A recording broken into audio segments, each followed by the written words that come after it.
Pak Arief Budiman, apa rekomendasi Anda sebagai seorang ketua KPU untuk meminimalkan soal ini? Pertama, sebenarnya undang-undang sudah mengatur bahwa kampanye itu penyampaian visi, misi, dan program. Artinya kalau ada sesuatu yang disampaikan itu harus negatif gitu ya, membuka negatif campaign, itu ya terkait dengan kelemahan-kelemahan program mestinya. Mestinya berjalannya seperti itu. Jadi, oh dia punya program, tapi itu nggak mungkin bisa diimplementasikan.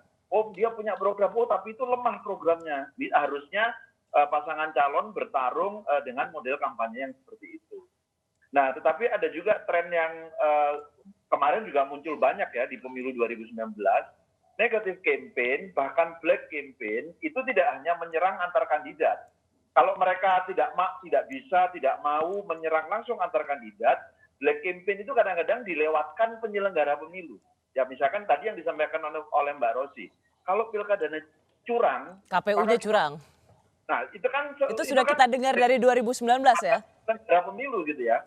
Seperti misalnya kasus salah input misalnya. Oh KPU salah input hanya untuk memenangkan si A, misalnya begitu. Itu kan hanya black campaign tapi dilewatkan penyelenggara. Jadi ada tren semacam itulah. KPU selalu mengatakan begini, supaya tidak terjadi konflik, supaya tidak terjadi keributan. Hal pertama yang harus dilakukan adalah memberikan pemahaman tentang regulasi yang berlaku. Biasanya konflik itu diawali karena tidak paham terhadap regulasi yang berlaku. Bahwa kampanye itu dilarang, menyerang individu itu dilarang. Kampanye itu harusnya berkompetisi terhadap visi, misi, dan programnya. Ya. Jadi kalau menyerang tapi Pak Arief itu kan idealnya ya. Idealnya.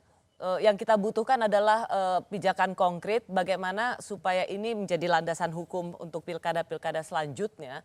Instrumen apa yang kita punya sehingga orang harus berpikir dua kali untuk melakukan kampanye hitam.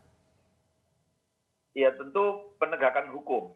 Tapi sebetulnya di regulasi kita berdasarkan pengalaman-pengalaman pemilu maupun pilkada sebelumnya, sebetulnya regulasinya itu makin ketat loh.